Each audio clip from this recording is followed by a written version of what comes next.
한국의 방위 산업이 최근 몇 년간 급성장하면서 한국이 주요 무기 수출 강국으로 떠올랐습니다. 한국은 최근 세계적인 방산 수출 강국으로 급부상했으며 이는 수치를 통해서도 확인됩니다. 한국의 군사력에 대한 뉴스가 연일 방송가에서 보도되고 있습니다.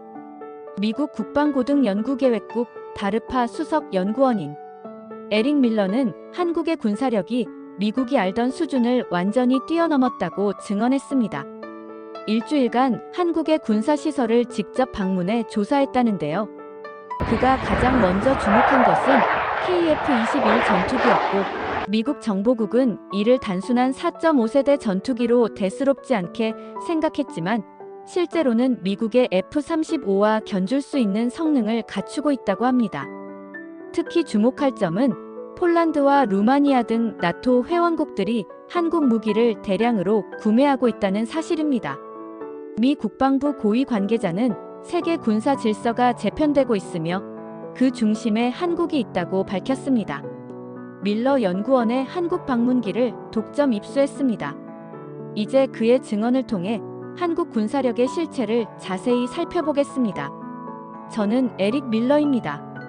미국 국방고등연구계획국 다르파에서 30년간 근무한 수석 연구원이자 미국의 군사대학 웨스트포인트 사관학교의 교수입니다.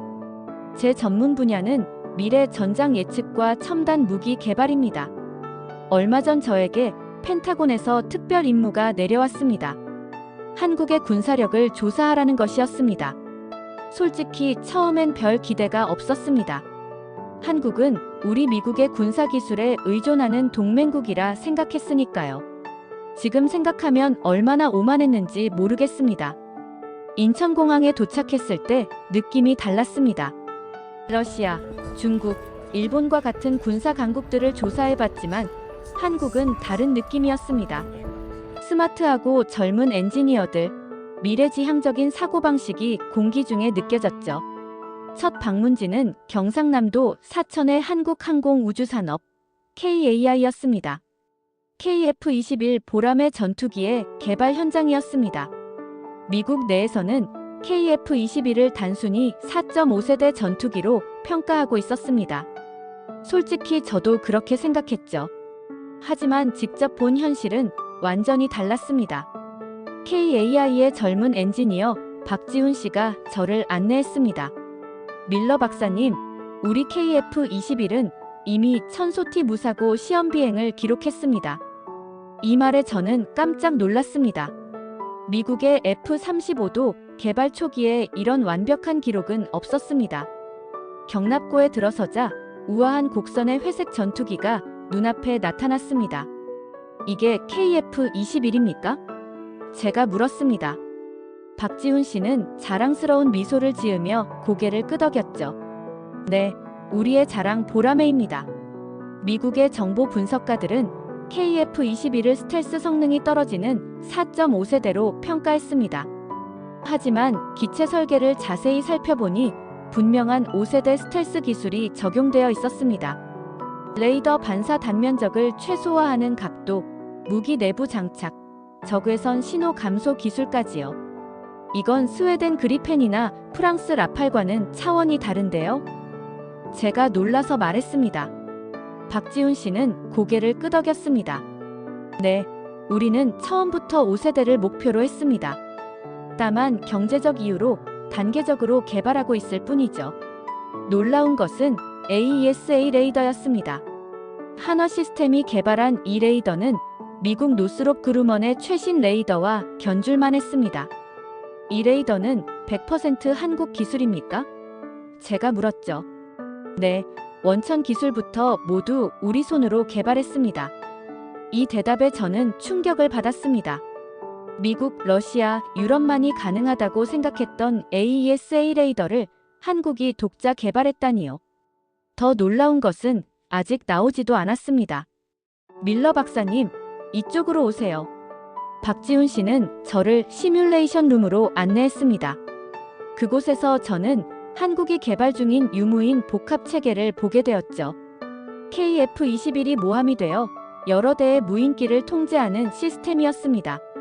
이건 우리 다르파에서도 연구 중인 기술인데 저도 모르게 말이 나왔습니다. 박지훈 씨는 웃으며 말했습니다. 네, 우리는 2030년까지 완전한 유무인 복합 전투 체계를 구축할 계획입니다. 그날 저는 호텔로 돌아와 밤새 보고서를 작성했습니다. KF-21은 단순한 4.5세대 전투기가 아닙니다. 이 전투기가 현재 개발 중인 유무인 복합 체계와 인공지능을 갖추게 되면 미국의 차세대 전투기 NGAD와 경쟁할 수 있는 6세대 전투기로 발전할 가능성이 높습니다. 제 보고서는 펜타곤의 즉각적인 파장을 일으켰습니다. 다르파 내에서도 F-35보다 저렴하면서 F-22에 가까운 성능을 낼 수 있는 KF-21을 예의주시해야 한다는 목소리가 나오기 시작했습니다. 한국 방문 첫날부터 저는 깨달았습니다. 우리가 알던 한국은 더 이상 존재하지 않는다는 것을요. 이제 한국은 미국의 기술을 따라가는 나라가 아니라 함께 경쟁하는 나라가 되었습니다. KF-21 전투기를 보고 충격을 받은 후 저는 다음 일정을 준비했습니다. 한국국방과학연구소 ADD로 향하는 길이었습니다. ADD는 한국의 무기체계를 연구하는 핵심 기관이죠. 미국의 다르파와 비슷한 역할을 하는 곳입니다. 아침 일찍 ADD 대전 본부에 도착했습니다. 보안 검색을 통과하고 청사로 들어가니 김도경 박사가 저를 맞이했습니다. 밀러 박사님, 기다리고 있었습니다. 오늘은 현무 미사일 시스템을 보여드릴게요. 현무 미사일. 미국 정보국에서는 그저 북한을 견제하기 위한 단거리 미사일로만 알고 있었습니다. 하지만 김도경 박사의 첫마디에서 이것이 오해였다는 걸 깨달았습니다. 현무5는 사거리 3000km 이상의 1.5톤의 탄두를 탑재할 수 있습니다.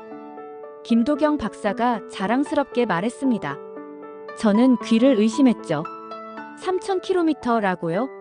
그건 일본 전역, 중국 동부 해안, 러시아 극동까지 도달할 수 있는 거리인데요. 김도경 박사는 미소를 지으며 고개를 끄덕였습니다. 네, 정확합니다.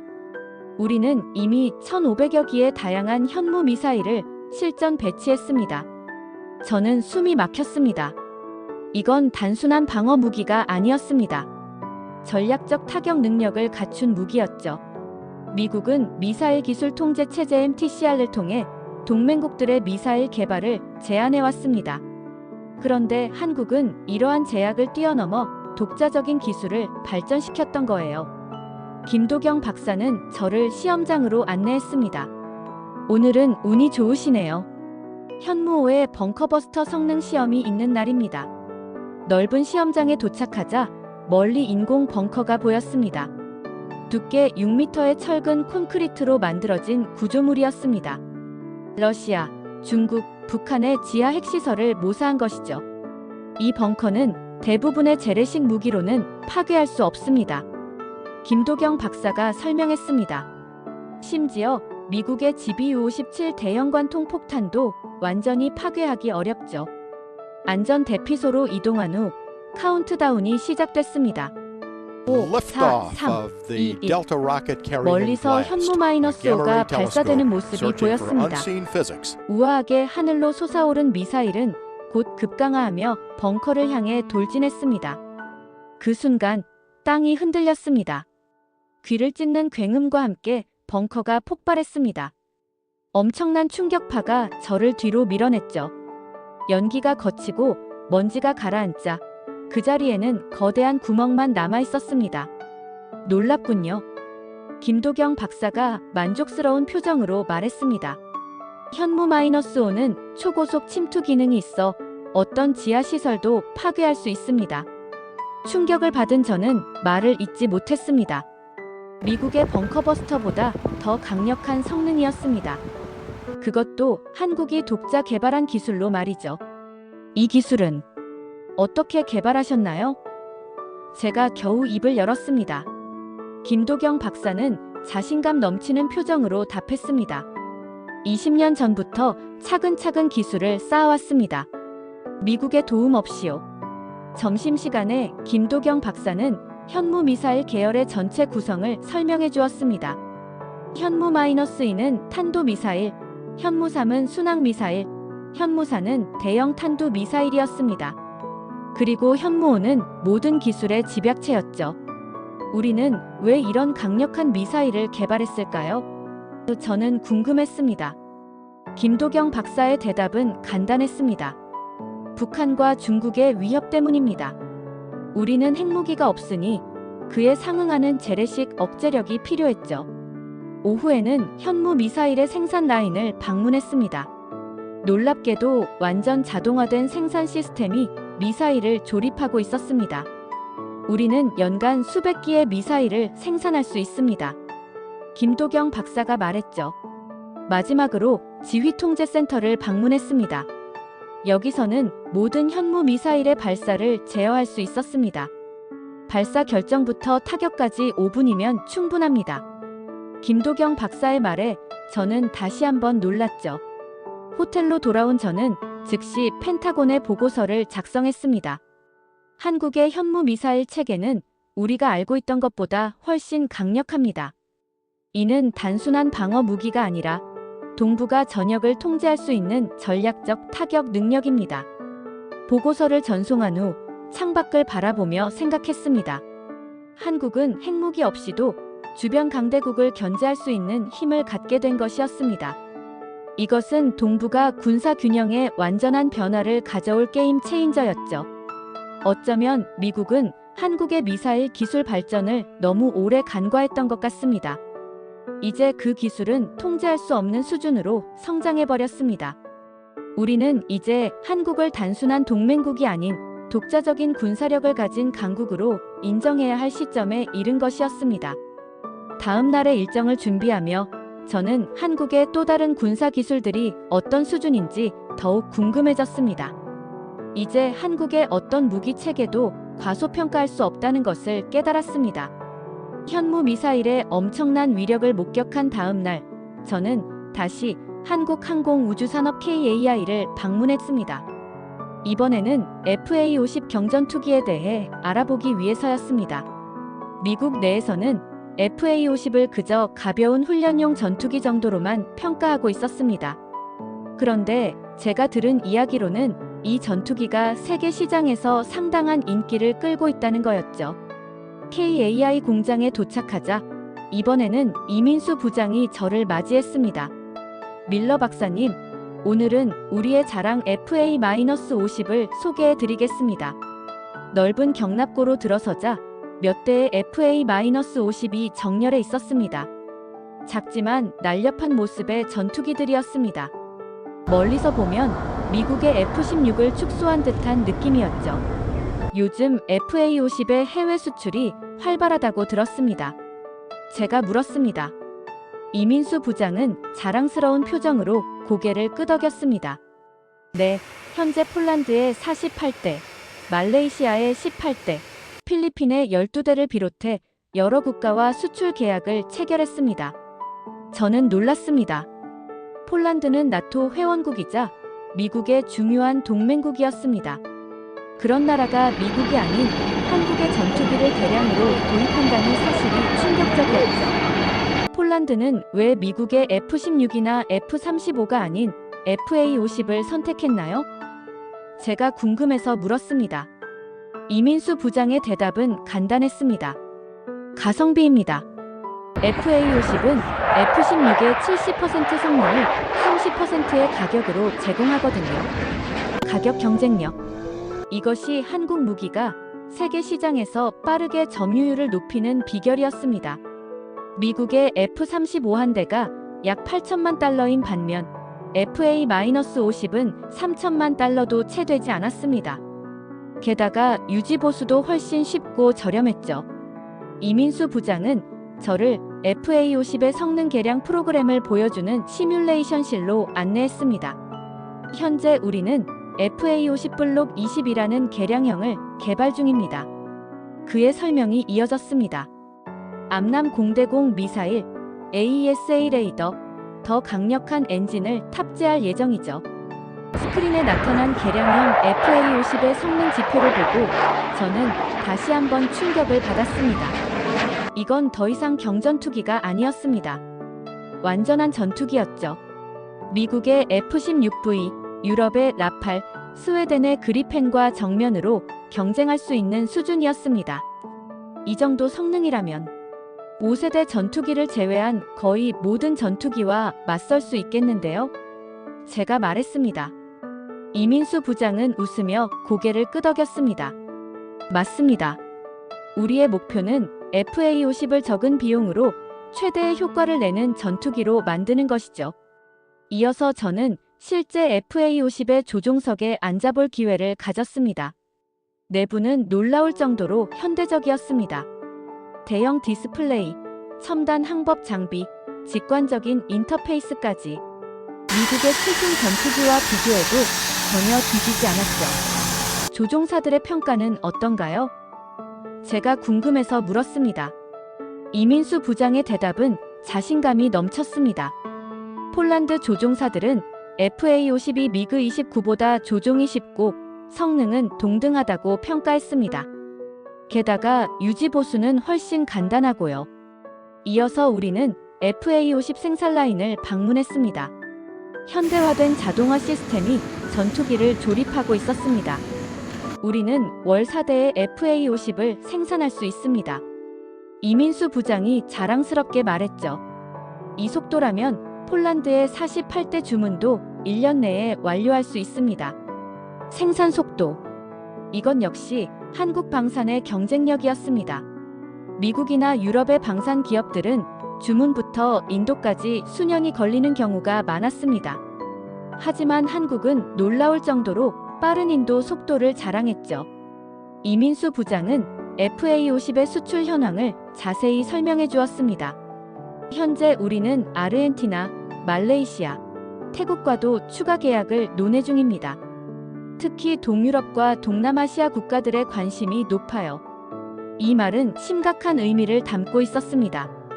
동유럽은 전통적으로 미국과 유럽의 방산 시장이었습니다. 그런데 한국이 이 시장에 성공적으로 진입하고 있다는 것은 미국의 방산 독점이 무너지고 있다는 신호였죠. 오후에는 FA-50의 실제 비행 시험을 볼 수 있었습니다. 작은 크기에도 불구하고 FA-50은 놀라울 정도로 민첩했습니다. 급상승, 급선회, 공중 제동 등 고난도 기동을 완벽하게 소화해냈죠. 특히 저고도에서의 기동성은 경이로웠습니다. 저 정도 기동성이라면 공중전에서도 상당한 위협이 되겠는데요? 제가 감탄하며 말했습니다. 이민수 부장은 고개를 끄덕였습니다. 네, 특히 근접 공중전에서는 크기가 작고 기동성이 뛰어난 FA-50이 오히려 유리할 수 있죠. 방문을 마치며 이민수 부장은 한국의 항공 방산 계획에 대해 간략히 설명해 주었습니다. 우리는 FA-50을 시작으로 KF-21 그리고 미래에는 6세대 스텔스 전투기까지 개발할 계획입니다. 한국은 세계 항공 방산 강국이 될 거예요. 호텔로 돌아와 보고서를 작성하면서 저는 깊은 생각에 빠졌습니다. FA-50은 단순한 전투기가 아니었습니다. 한국 방산의 세계 진출을 상징하는 중요한 교두보였죠. 만약 FA-50이 이 정도 성공을 거둔다면 향후 KF-21 같은 첨단 전투기도 세계 시장에서 성공할 가능성이 높았습니다. 제 보고서는 명확했습니다.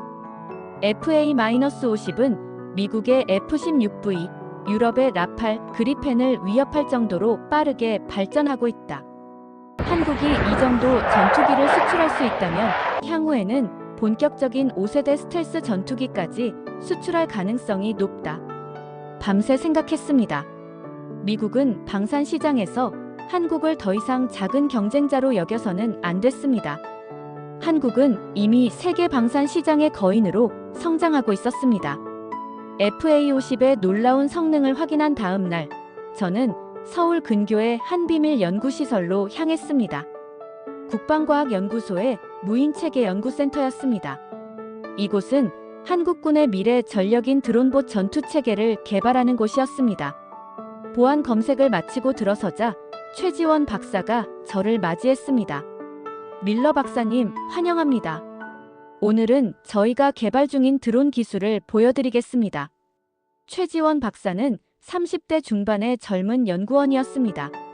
미국 MIT에서 인공지능을 전공하고 한국으로 돌아온 인재였죠.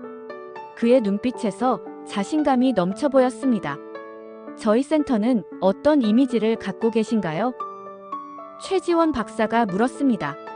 솔직히 말하자면 저는 그다지 기대하지 않았습니다.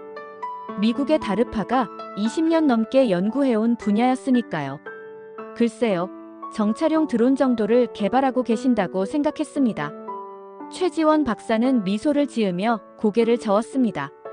그렇게 생각하셨군요. 그럼 놀라실 겁니다. 그는 저를 넓은 통제실로 안내했습니다. 대형 스크린 여러 개가 벽에 걸려 있었습니다. 스크린에는 다양한 지형의 3D 맵이 펼쳐져 있었죠. 이것은 무엇인가요? 제가 물었습니다. 저희가 개발 중인 AI 기반 드론봇 전투 체계의 시뮬레이션입니다. 최지원 박사가 말했습니다. 그가 키보드를 몇 번 두드리자 맵 위에 수십 개의 작은 점들이 나타났습니다. 이건 드론 부대입니다. 완전히 자율적으로 작전을 수행하죠. 저는 놀라움을 감추지 못했습니다. 화면 속에서 드론들은 마치 하나의 유기체처럼 움직이고 있었습니다. 정찰, 타격, 방어, 통신 등 역할 분담이 완벽했죠. 이건 군집 지능 기술인가요? 최지원 박사는 고개를 끄덕였습니다. 네, 저희는 2017년부터 군집 드론 기술을 연구해왔습니다. 현재는 100대 이상의 드론이 단일 네트워크로 작전을 수행할 수 있습니다. 다르파에서도 이런 수준의 군집 드론 기술은 아직 실험 단계였습니다. 그런데 한국은 이미 실전 배치를 준비하고 있었습니다. 이 기술은 실제 배치되었나요? 제가 물었죠. 일부는 이미 배치되었습니다. 최지원 박사의 대답이 이어졌습니다. 북한 접경 지역에는 자율주행 정찰 드론들이 24시간 감시 임무를 수행하고 있죠. 유사시에는 타격 임무로 전환됩니다. 다음으로 우리는 실제 드론 경납고로 이동했습니다. 다양한 크기와 형태의 드론들이 줄지어 있었습니다. 소형 정찰 드론부터 중형 타격 드론, 그리고 대형 수송 드론까지 모두 최첨단 장비였죠. 이것은 저희의 자랑, 까치입니다. 최지원 박사가 독수리처럼 생긴 드론을 가리켰습니다. 초음속 비행이 가능한 타격 드론이죠. 적의 레이더망을 교란하고 목표물을 정밀 타격합니다. 저는 까치의 날개를 만져보았습니다. 특수 복합 소재로 만들어진 날개는 놀라울 정도로 가볍고 단단했습니다. 이 드론의 레이더 단면적은 얼마나 되나요? 새 한 마리보다 작습니다. 최지원 박사가 자랑스럽게 말했습니다. 적의 레이더로는 감지하기 거의 불가능하죠. 이것은 놀라운 발전이었습니다. 미국, 중국, 이스라엘이 스텔스 드론 기술을 선도하고 있다고 알려져 있었습니다. 그런데 한국도 이미 유사한 수준에 도달했다는 사실이 충격적이었죠. 오후에는 KF-21과 연계한 유무인 복합 전투 체계에 대한 브리핑을 들었습니다. KF-21은 모기지, 드론들은 일벌처럼 작전을 수행합니다. 최지원 박사가 설명했습니다. 전투기 한 대가 최대 12대의 드론을 통제할 수 있죠. 화면에 나타난 시뮬레이션은 인상적이었습니다. KF-21이 상공에서 지휘하는 동안 드론들은 지상 목표물을 식별하고 타격했습니다. 전투기가 위험에 처하면 드론들이 방패 역할을 하기도 했죠. 이 기술이 실전에 배치되면 조종사 한 명의 전투력이 10배 이상 증가합니다. 최지원 박사가 자신 있게 말했습니다. 게다가 인명 손실 위험도 크게 줄어들죠. 마지막으로 우리는 AI 드론 부대 훈련 시설을 방문했습니다. 넓은 훈련장에서 소형 드론들이 자율적으로 장애물을 피하고 목표물을 식별하고 통신 중계를 하는 모습을 볼 수 있었습니다. 이 드론들은 스스로 학습합니다. 최지원 박사의 설명이 이어졌습니다. 매 훈련마다 성능이 향상되죠. 마치 살아있는 유기체처럼요. 호텔로 돌아와 보고서를 작성하면서 저는 깊은 고민에 빠졌습니다. 한국의 드론 기술은 미국이 생각했던 것보다 훨씬 앞서 있었습니다. 특히 AI와 결합된 군집 드론 기술은 미래 전장을 완전히 바꿀 수 있는 게임 체인저였죠. 제 보고서는 명확했습니다. 한국은 유인 전력과 무인 전력을 결합하는 방식으로 군사력을 극대화하고 있다. 이는 미국도 쉽게 따라하기 어려운 전략이다. 2030년까지 한국은 세계 최고 수준의 드론 전력을 구축할 가능성이 높다. 펜타곤의 보고서를 전송한 후 저는 창밖의 서울 야경을 바라보았습니다. 빌딩들 사이로 드론들이 경찰 순찰을 하고 있었습니다. 민간용 드론부터 최첨단 군사용 드론까지 한국은 이미 드론 강국이 되어 있었습니다. 이제 저는 한국의 군사력을 절대 과소평가해서는 안 된다는 사실을 분명히 알게 되었습니다. 국토는 작을지 몰라도 기술력만큼은 세계 최고 수준이었습니다. 그리고 그 기술은 계속해서 발전하고 있었죠. 다음 날의 일정을 준비하며 저는 한국의 해군력에 대해 더 알아보기로 했습니다. 한국의 육상, 공중 전력이 이 정도라면 해군은 어떤 수준일지 기대가 되었습니다. 드론 기술에 놀란 다음 날, 저는 부산으로 향했습니다. 이곳에는 한국 해군의 주요 기지와 대형 조선소들이 있었습니다. 한국이 세계 1위의 조선 강국이라는 것은 알고 있었지만 그것이 군사적으로 어떤 의미인지는 깊이 생각해보지 않았습니다. 부산항에 도착하자 박현우 제독이 저를 맞이했습니다. 미국 해군대학을 졸업한 베테랑 해군 장교였죠. 밀러 박사님, 오늘은 한국 해군의 자랑, 도산 안창호급 잠수함과 세종대왕급 구축함을 보여드리겠습니다. 우리는 먼저 대형 건선거로 향했습니다. 그곳에는 거대한 잠수함 한 척이 건조 중이었습니다. 이것이 도산 안창호급 3,000톤급 잠수함입니다. 박현우 제독이 자랑스럽게 소개했죠. 저는 솔직히 놀랐습니다. 한국이 이런 대형 잠수함을 독자 기술로 건조한다는 사실이 믿기지 않았습니다. 이 잠수함은 완전히 한국 기술로 만든 건가요? 제가 물었습니다. 박현우 제독은 고개를 끄덕였습니다. 네, 설계부터 건조까지 모두 우리 기술입니다. 특히 추진 체계와 전투 체계는 100% 국산화했죠. 잠수함의 올라타 내부를 둘러보니 더욱 놀라웠습니다. 최첨단 장비들이 가득했습니다. 특히 소음 제어 기술이 인상적이었죠. 이 잠수함의 수중 소음은 얼마나 되나요? 제가 궁금해서 물었습니다. 정확한 수치는 기밀이지만 독일의 타입 214나 프랑스의 바라쿠다급보다 조용합니다. 박현우 제독의 대답이 자신감으로 가득했습니다. 이는 굉장한 기술적 성취였습니다. 잠수함에서 가장 중요한 것은 소음 제어니까요. 다음으로 우리는 세종대왕급 구축함으로 향했습니다. 길이 166m의 이 거대한 전함은 웅장한 모습이었습니다. 이 구축함은 이지스 체계를 탑재하고 있습니다. 박현우 제독이 설명했죠. 미국, 일본, 스페인, 호주에 이어 세계 5번째로 도입한 기술입니다. 구축함 내부는 첨단 기술의 집합체였습니다. 특히 한국이 독자 개발한 통합 전투 체계가 인상적이었습니다. 이 전투 체계는 미국의 이지스보다 몇 가지 면에서 더 뛰어납니다. 박현우 제독이 자랑스럽게 말했죠. 특히 근거리 대응 능력과 사용자 인터페이스 측면에서요. 이것은 놀라운 발전이었습니다. 미국의 이지스 체계는 세계 최고로 알려져 있었습니다. 그런데 한국이 일부 분야에서 그것을 뛰어넘었다니 믿기 어려웠죠. 오후에는 한국 해군의 차세대 구축함 KDDX 프로젝트에 대한 브리핑을 들었습니다. KDDX는 세계 최초의 AI 기반 무인 전투 시스템을 탑재할 예정입니다. 브리핑을 맡은 김정훈 중령이 설명했습니다. 승조원 수를 절반으로 줄이면서도 전투 효율은 2배로 높일 수 있죠.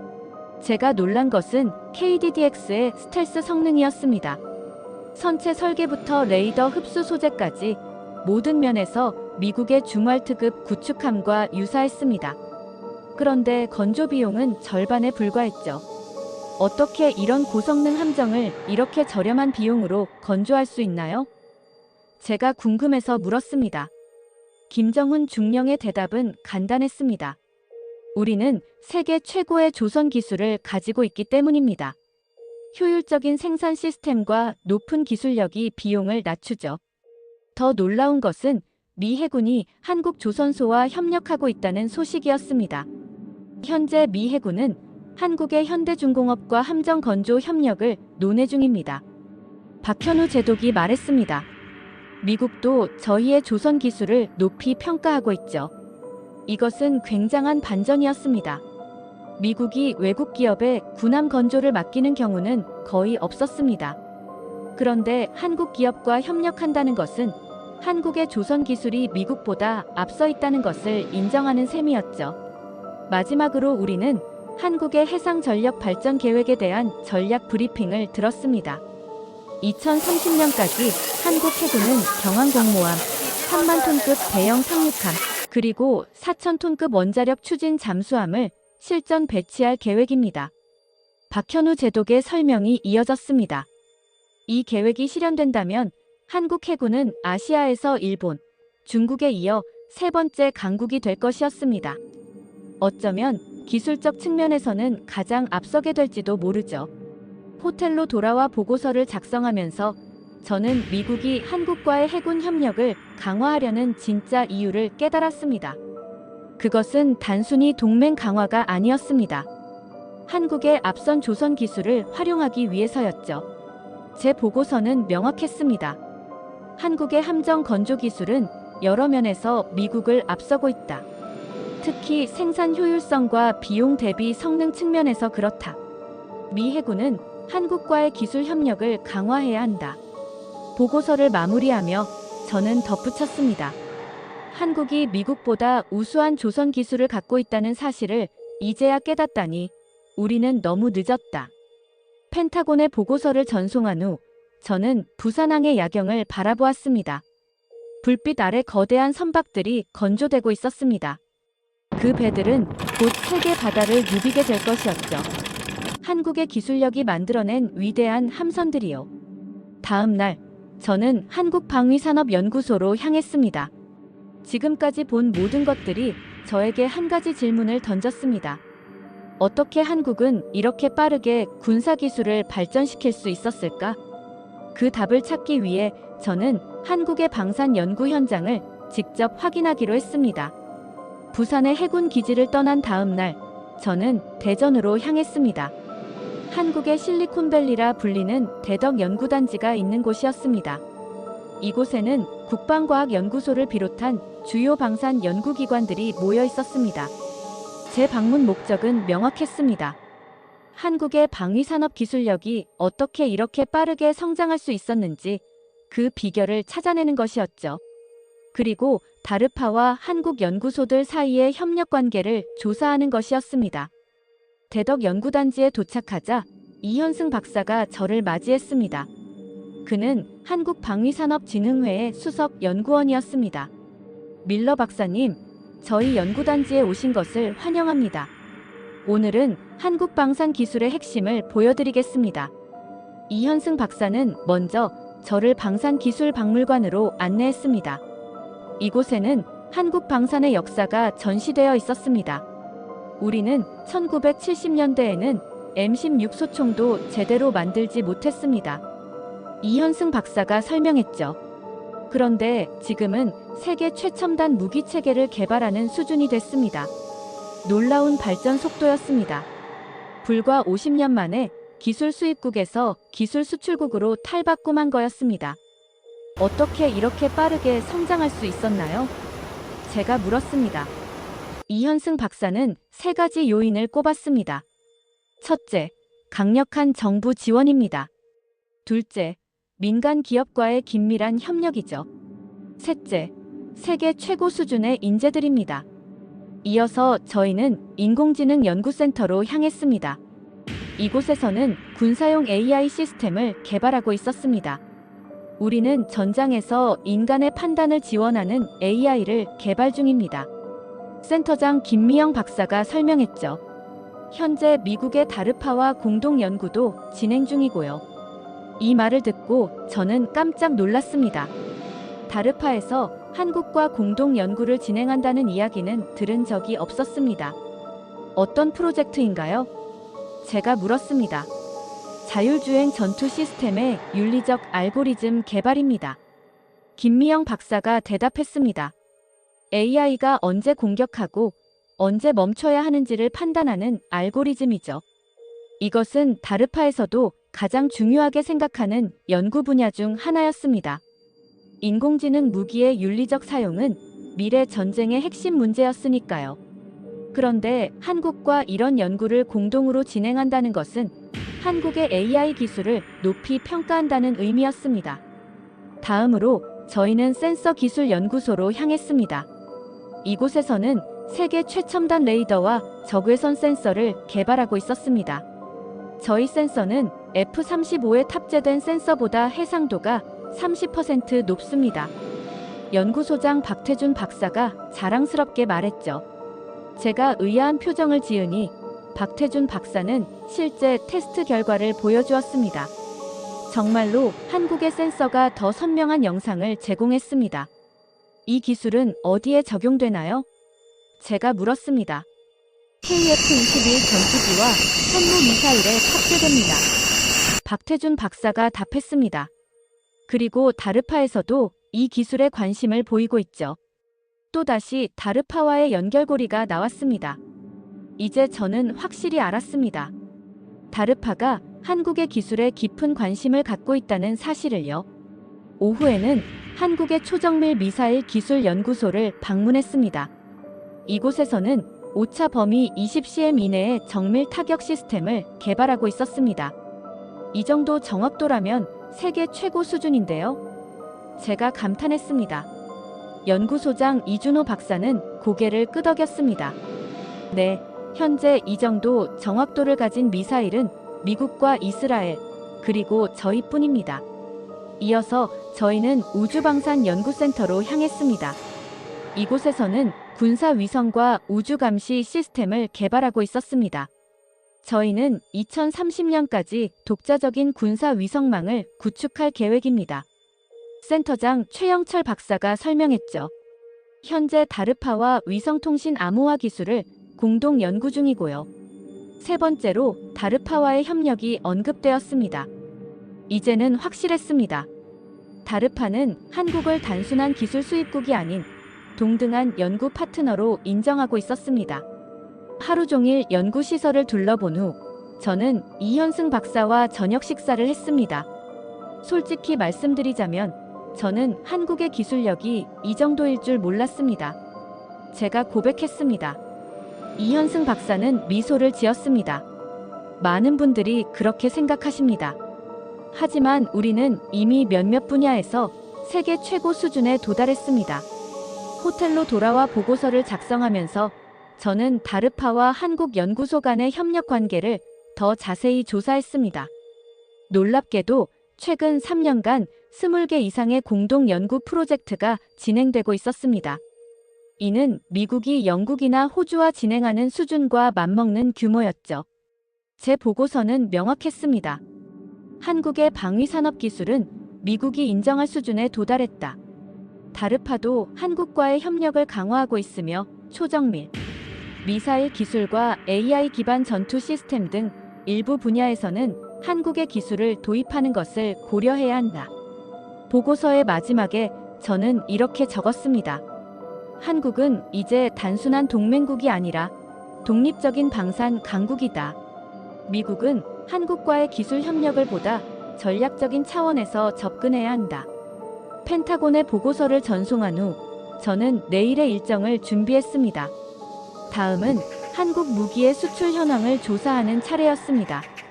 특히 나토 국가들이 한국산 무기를 대량 도입하고 있다는 소식이 들려왔기 때문이죠.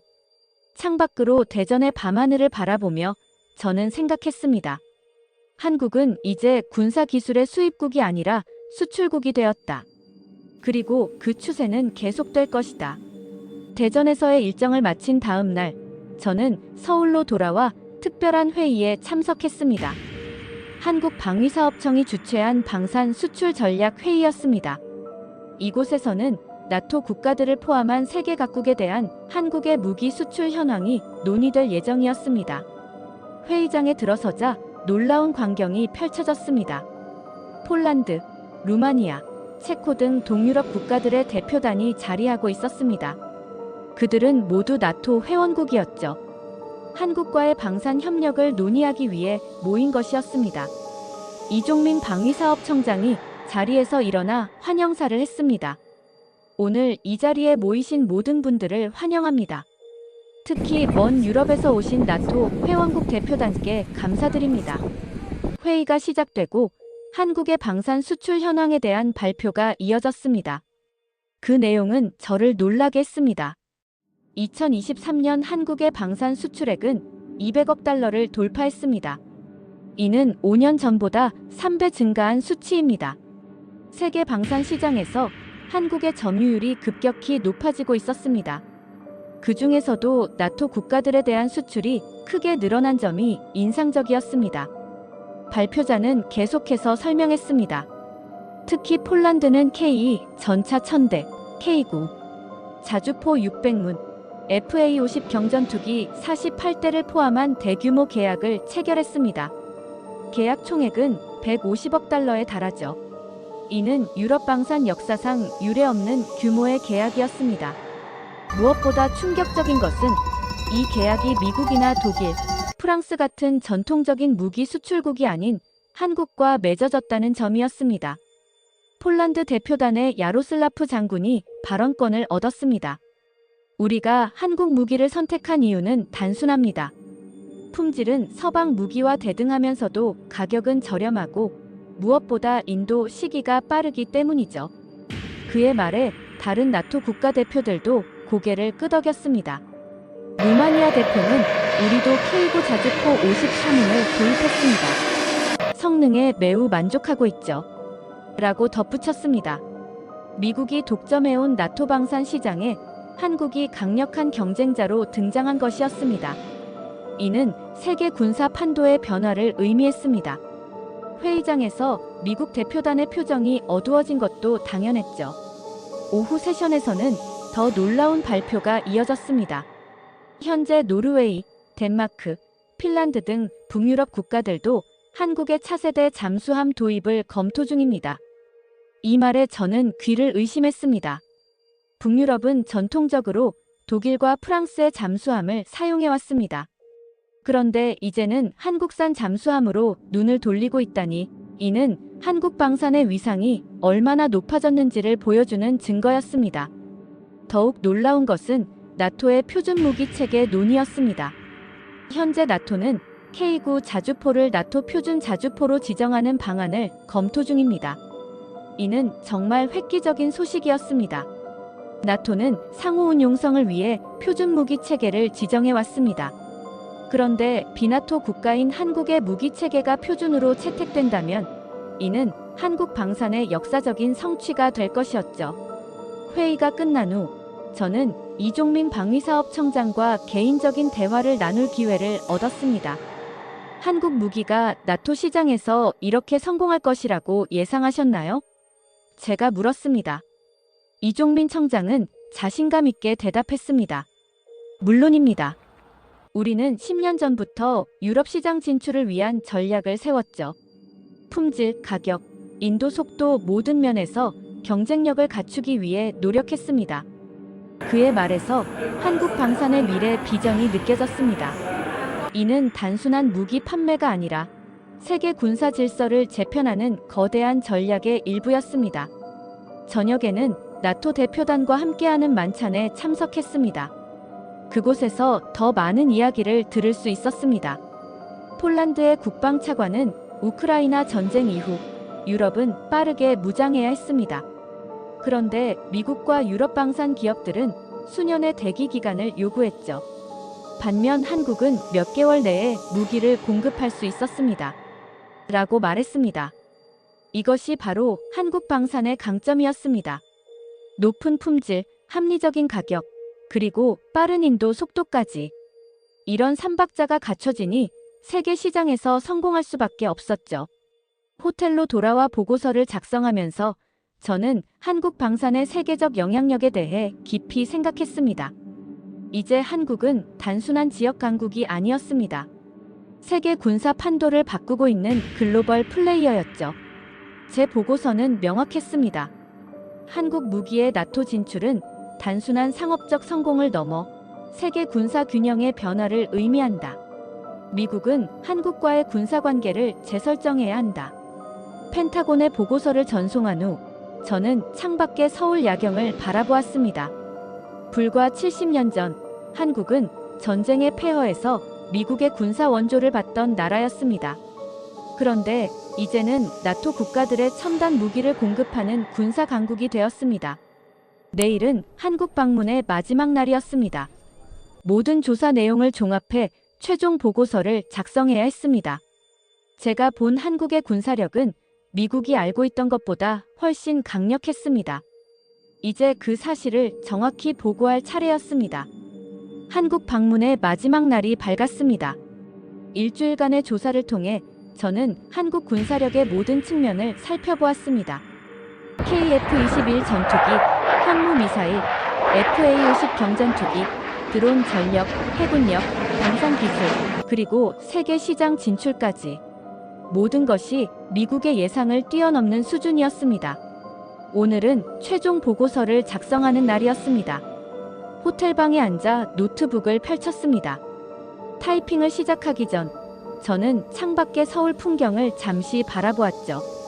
고층 빌딩들 사이로 한강이 유유히 흐르고 있었습니다.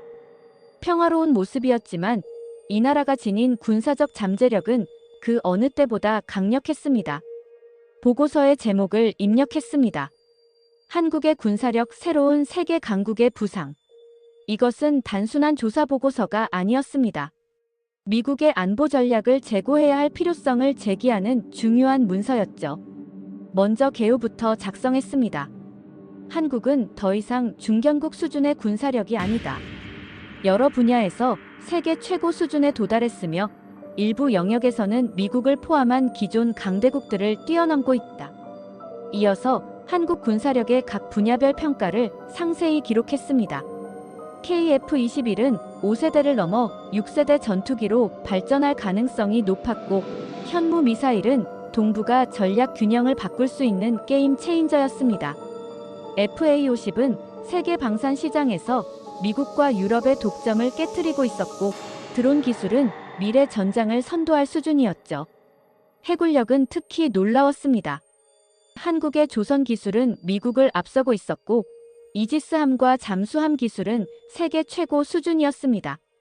방산 기술 역시 다르파도 주목할 정도로 발전했죠. 그리고 이런 무기 체계들이 나토 국가들로 수출되면서 한국은 세계 군사 질서를 재편하고 있었습니다. 보고서의 핵심 부분에서 저는 이렇게 적었습니다. 한국은 이제 미국의 보호국이 아니라 독자적인 군사 강국이다. 미국은 한국과의 관계를 보호자 피보호자에서 대등한 파트너로 재설정해야 한다. 특히 강조한 것은 한국의 독자적인 기술력이었습니다. 한국은 미국의 기술 이전 없이도 첨단 무기 체계를 개발할 수 있는 능력을 갖추었다. 이는 미국이 기술 통제를 통해 한국의 군사력을 제한하는 것이 더 이상 불가능함을 의미한다. 보고서의 결론 부분에서는 더 충격적인 예측을 담았습니다. 현재 추세라면 한국은 2030년까지 아시아에서 중국에 이은 두 번째 군사 강국으로 부상할 것이다. 2040년에는 일부 분야에서 미국, 러시아와도 경쟁할 수 있는 수준에 도달할 가능성이 높다. 보고서를 마무리하며 저는 미국에 대한 정책에 대한 제언을 덧붙였습니다. 미국은 한국을 단순한 동맹국이 아닌 세계 군사 질서를 함께 이끌어갈 파트너로 인정해야 한다. 이는 미국의 안보 이익에도 부합한다. 최종 보고서를 마치고 저장 버튼을 눌렀습니다. 이 보고서가 펜타곤에 전달되면 큰 파장이 일 것이라는 예감이 들었습니다. 아마도 미국의 아시아 전략 전체를 재검토하게 만들 수도 있을 것입니다. 보고서를 전송한 후 저는 서울의 남산타워로 향했습니다. 한국 방문의 마지막 밤, 서울의 전경을 바라보고 싶었습니다. 타워에 올라 사방을 둘러보니 반짝이는 도시의 불빛이 끝없이 펼쳐져 있었습니다. 이 평화로운 도시의 모습 뒤에는 강력한 군사력이 숨겨져 있었습니다. 북한의 위협에 대응하기 위해 발전시켜온 군사 기술이 이제는 세계 군사 질서를 바꿀 정도로 강력해진 것이었죠. 남산타워에서 내려와 호텔로 돌아가는 길에 전화가 왔습니다. 펜타곤의 상관이었습니다. 밀러, 당신의 보고서를 읽었네. 솔직히 말하면 많은 사람들이 충격을 받았어. 내일 바로 귀국해서 대통령 안보보좌관에게 직접 브리핑을 해주게. 예상대로 제 보고서는 워싱턴에 큰 파장을 일으켰습니다. 한국의 군사력에 대한 기존 인식이 완전히 뒤집힌 거였습니다. 이제 미국은 한국을 보호해야 할 동맹국이 아닌 함께 협력해야 할 군사 강국으로 바라보기 시작했습니다. 다음 날 아침, 인천공항으로 향하는 차 안에서 저는 창밖의 한국 풍경을 마지막으로 바라보았습니다. 불과 일주일 전만 해도 저는 한국의 군사력을 과소평가하고 있었습니다. 그런데 이제는 달라졌죠. 한국은 미국조차 인정할 수밖에 없는 군사 초강국으로 부상하고 있었습니다. 비행기에 오르기 전 저는 마지막으로 한국방위사업청의 이종민 청장에게 전화를 걸었습니다. 이제 떠납니다. 정말 많은 것을 배웠습니다. 이종민 청장은 웃으며 대답했습니다. 밀러 박사님, 언제든 다시 방문하세요. 그때는 더 놀라운 것들을 보여드리겠습니다. 그의 말에는 자신감이 넘쳤습니다. 그리고 저는 그가 허풍을 떨지 않는다는 것을 알았습니다. 한국의 군사기술은 계속해서 발전할 것이고 세계 군사 질서의 재편은 이미 시작되었습니다. 비행기 창밖으로 서서히 멀어지는 한국 땅을 바라보며 저는 생각했습니다. 세계는 아직 모른다. 하지만 곧 알게 될 것이다. 한국이 얼마나 강력한 군사 강국인지를 이제 세계는 곧 알게 될 것입니다. 한국이 얼마나 놀라운 군사 강국으로 성장했는지를. 한국은 더 이상 미국이 보호해야 할 동맹국이 아닙니다. 세계 질서를 함께 이끌어갈 강대국입니다. 지금까지 시청해주셔서 감사합니다. 구독과 좋아요는 영상 제작에 큰 도움이 됩니다.